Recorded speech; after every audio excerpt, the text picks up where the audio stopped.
Assalamualaikum warahmatullahi wabarakatuh. Alhamdulillahi rabbil alamin, wa bihi nasta'in ala umuri dunya waddin. Wassalatu wassalamu ala asrafil anbiya'i wal mursalin wa ala alihi wa sahbihi ajma'in, wa ba'du. Kita akan lanjutkan tentang dimensi spiritual dalam ibadah, dimensi ruhani dalam ibadah itu. Yang pertama ada ikhlasun niyah, yang kedua ada al-mahabbah, ada cinta. Yang berhubungan dengan ibadah mahdoh, sholat misalnya, ada khusyuk. Kita membahas yang ketiga ini, yaitu al-khusyuk. Modal pertama khusyuk itu keyakinan kepada Allah dan hari akhir. Yadhunnuna annahum mulaqu rabbihim. Keyakinan akan berjumpa dengan Allah. Itu bahasa Jawanya itu sangkan paraning dumadi, sangkan paraning urip. Kesadaran kita berasal dari mana dan mau menuju kemana. Kemudian khusyuk menurut Al-Ghazali ada 6, sudah dibahas 2. Yang pertama itu al-khudur, kehadiran hati. Kemudian yang kedua at-ta'zim, mengagungkan. At-tafahum, tafahum, pemahaman. Yang ketiga at-ta'zim, pengagungan. Yang keempat al-haibah, haibah, wibawa, merasakan kewibawaan, keagungan Allah. Yang kelima adalah ar-raja, harapan, ada harapan. Kemudian yang keenam al-haya'u, ada malu, malu. Ada juga roja itu digandingkan dengan al-khauf, rasa takut. Tapi yang terkenal itu ar-roja, kemudian al-haya itu. Ada yang menambah 1, al-khauf, takut. Tapi dari Al-Ghazalinya itu 6. Kita sudah membahas 2, yaitu al-hudurul qalbi, kehadiran hati. Dan yang kedua at-ta'zim, pengagungan. At-tafahum, memahami apa yang kita baca di dalam sholat. Dan itu menjadi PR kita kepada yang kita, kalau ingin menaikkan kualitas ibadah kita, kita mencoba memahami yang dibaca itu, meskipun tidak kata per kata, secara global saja. Yang sekarang yang ketiga. Yang ketiga adalah at-ta'zim, dari kata azuma, ya'zumu, ada kan sadaqallahul azim. Azim itu agung. At-ta'zim mengagungkan, membesarkan. Hampir sama dengan at-takbir. Kalau hudurul qalbi membuat kita datang sebelum adzan misalnya, kemudian kita sudah meniatkan sebelum adzan, sebentar lagi sholat, sudah ingat dengan sholat sebelum adzan dikumandangkan, oh sebentar lagi duhur, oh sebentar lagi asar. Kemudian tafahum, berusaha memahami. Nah, maka ta'zim adalah ditandai dengan kepedulian kita kepada atribut-atribut yang kita pakai. Nah, ta'zim itu misalnya memakai pakaian yang bersih, yang bagus berdasarkan ayat Quran. Ya bani Adam khudhu zinatakum inda kulli masjidin. Wahai anak Adam, pakailah pakaian kamu, pakailah perhiasan kamu. Pakaian di sini maksudnya zinatakum inda kulli masjidin, ketika hendak masuk masjid. Makna zahiriyah yang memang memakai pakaian yang bagus, yang rapi. Termasuk kepada takzim, mandi dulu lebih takzim daripada tidak mandi. Udah pasti itu, mandi dulu misalnya. Kalau memang sempat ya wudu di rumah, itu wudu di rumah, apalagi mandi itu lebih takzim.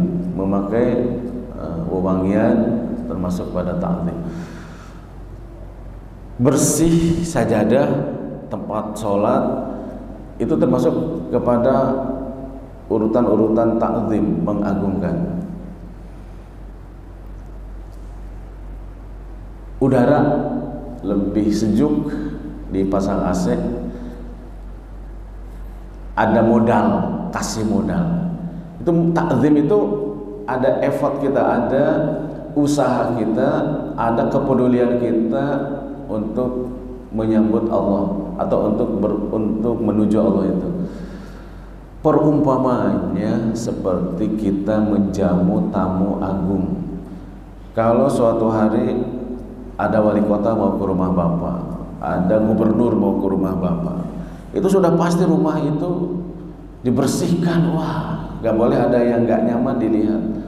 Pot-pot bunga di luar yang kurang layu dibersihkan. Pokoknya dirapikan semuanya, dari mulai halaman sampai ke kamar mandi terutama itu pasti udah disiapkan itu.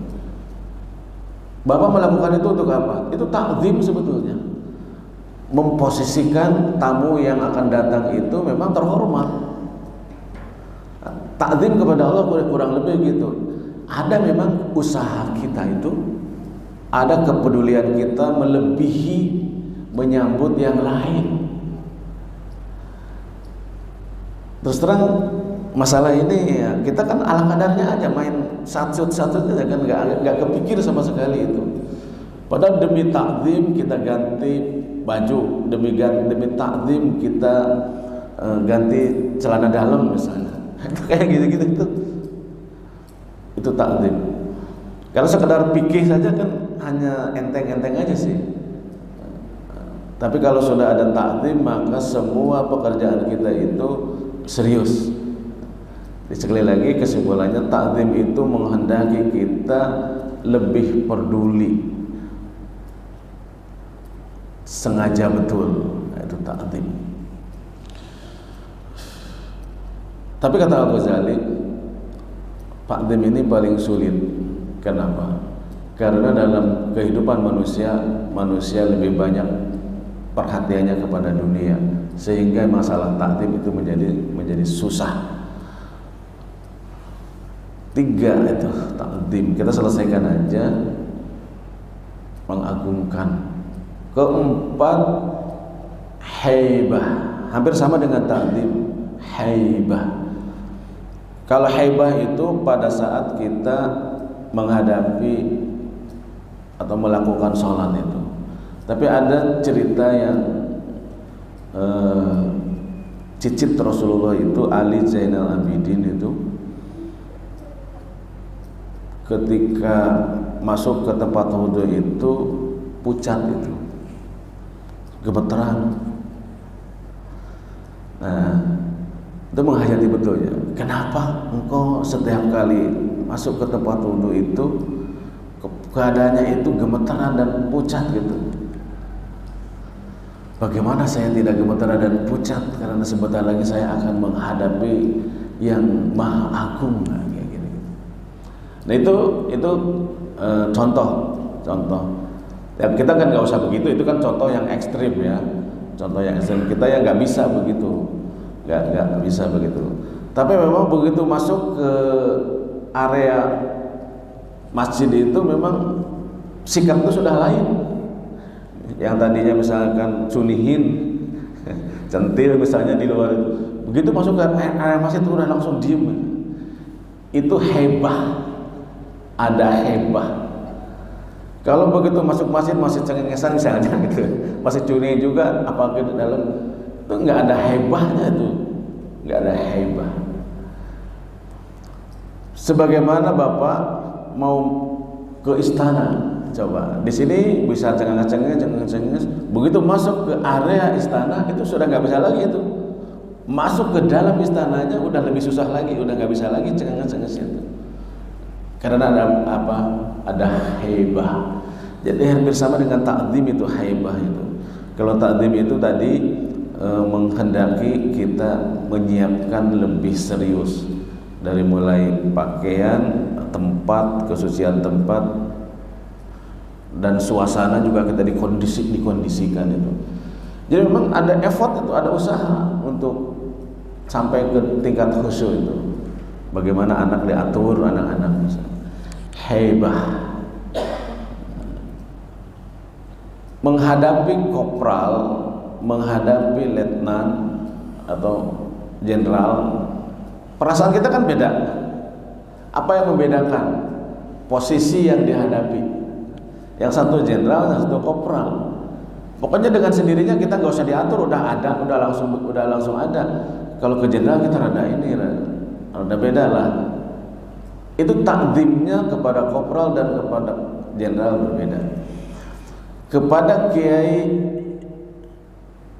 kampung yang ada di kita, kepada kiai yang nasional misalnya, kan beda sikap kita itu. Hebah orang itu berarti berbeda. Sekarang bayangkan kita berhadapan dengan Allah di dalam sholat itu. Cuman masalahnya kan yang membuat kita susah takzim itu karena gak kelihatan. Itu aja masalahnya sebenarnya. Yang penting kita tahu ilmunya dulu. Oh begitu takzim itu, oh begitu hebah itu. Adapun prakteknya, para ustadz juga, para kiai juga banyak yang belum bisa. Tapi ya itu penting kita tahu ilmunya dulu. Oh takzim itu kayak begitu. Tinggal kita pelan-pelan, sedikit-sedikit. Paling tidaklah ada perbedaan ketika masuk ke masjid dengan kita masuk ke hotel atau ke tempat-tempat lain. Ada perbedaan itu, ada wibawa di masjid itu. Nah ini harus dibudayakan ini bagian yang ini tuh memang. 3, 4, 5 roja dan terakhir haya. Roja itu husnuzon, harapan bahwa apapun yang kita lakukan ini diterima. Allah akan menerima semua yang kita lakukan.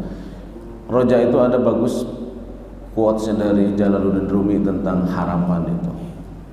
Saya nggak hafal semuanya, tapi meskipun Anda beribadah kepada Allah itu compang-camping, tidak khusyuk, banyak salah, terus saja lakukan, insya Allah, yakinlah Allah akan menerima apapun yang buruk dari kita. Itu harapan, roja. Allah itu maha pengasih, maha penyayang. Bagaimana orang tua akan menerima apapun prestasi-prestasi anaknya yang tidak bagus. Ada anaknya punya prestasi rendah, orang tua mah senang aja. Pekerjaan-pekerjaan anak yang dilakukan tidak sempurna, orang tua tetap memaafkan, akan menerima. Allah maha penyayang, pasti akan lebih daripada itu. Jadi husnudzon saja kepada Allah. Memang kalau ngomong yang lain, kalau ngomong fikih, wah kayaknya berat ibadah itu. Tapi kalau melihat dari perspektif lain, pakailah perspektif itu, husnudzon kepada Allah itu. Kita yang penting ada usaha itu ada, meskipun kita tidak berhasil, tapi yakinlah Allah tetap menerima segala macam kekurangan dari kita, akan memaafkan, akan mengampuni semua kekurangan. Itu harapan roja itu. Yang sebaliknya tidak boleh membawa perasaan putus asa. Wah kan Allah mah kita dosa kita banyak, aduh enggak. Atau jangan dibawa harapan, putus asa itu. Lawan harapan adalah putus asa. Ada kan ayatnya tuh. Ya ibadiyalladzina asrafu ala anfusihim la taqnatu mir rahmatillah innallaha yaghfirudz dzunuba jami'a. Itu surat Az-Zumar. Itu ayat yang menyenangkan. Hai hamba-hamba Allah, tidak disebut jahat, tidak disebut pendosa, tidak disebut munafik, tidak. Disebutnya apa? Yang berlebihan terhadap diri mereka. Ya ibadiyalladzina asrafu ala anfusihim. Hai hamba-hamba Allah yang berlebihan terhadap diri mereka. Itu ungkapannya itu loh, ungkapan lembut, padahal Allah jagat yang mempunyai jagat raya ini, ucapan terhadap hamba yang hina dina ini, ucapannya jangan berlebihan terhadap diri sendiri. Alladzina asrafu, orang yang hai hambaku yang berlebih-lebihan terhadap diri sendiri, terhadap dirinya sendiri. La taqnatu mir rahmatillah, jangan sekali-kali putus asa dengan rahmat Allah itu. Karena Allah mengampuni semua dosa-dosa kita. Nah, itu ayat-ayat itu memberikan kita harapan. Terakhir, untuk bisa khusyuk itu kata Al-Ghazali ada al-haya, bukan al-hayatu ya. Al-haya'u, bukan al-haya, tapi al-haya. Al-haya hidup, al-hayatu disukunkan al-haya. Tapi kalau malu al-haya nggak ada hanya. Al-haya, malu, ada malu-malunya. Ta'zim, mengagungkan Allah, hebah. Mulai dari awalnya. Hudurul qalbi, hadirnya hati. Ta'zim, tafahum, pemahaman. Ta'zim, mengagungkan Allah. Kemudian al-hebah, merasakan kehebatan, merasakan wibawa Allah ada di sini, mengekspresikan wibawa Allah itu ada di masjid ini. Kemudian roja, harapan. Yang keenam adalah haya, itu semuanya akan membuat kita tartil dalam membaca apa saja yang ada di dalam sholat. Tartil dalam membaca Fatihah, surat-surat, tasbih, Subhana rabbiyal azim, Subhana rabbiyal azim. Bukan subhanallahirrahmanirrahim. Jadi semua yang 6 tadi itu bisa diukur dari bagaimana kita mengucapkan lafal-lafal bacaan sholat. Kalau bacaan lafal sholat kita terlalu cepat, berarti yang 6 itu gak ada satupun. Tadi dari yang 6 itu salah satu ukurannya adalah kita bisa membaca zikir, tasbih, tahmid itu sesuai dengan lafalnya.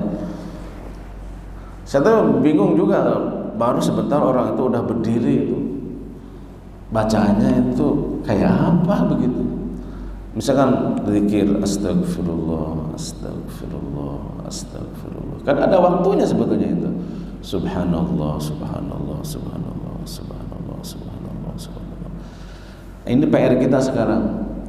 Untuk yang paling dasar, yang paling elementary, untuk memperbaiki kehusuan kita dalam sholat dengan 6 hal tadi.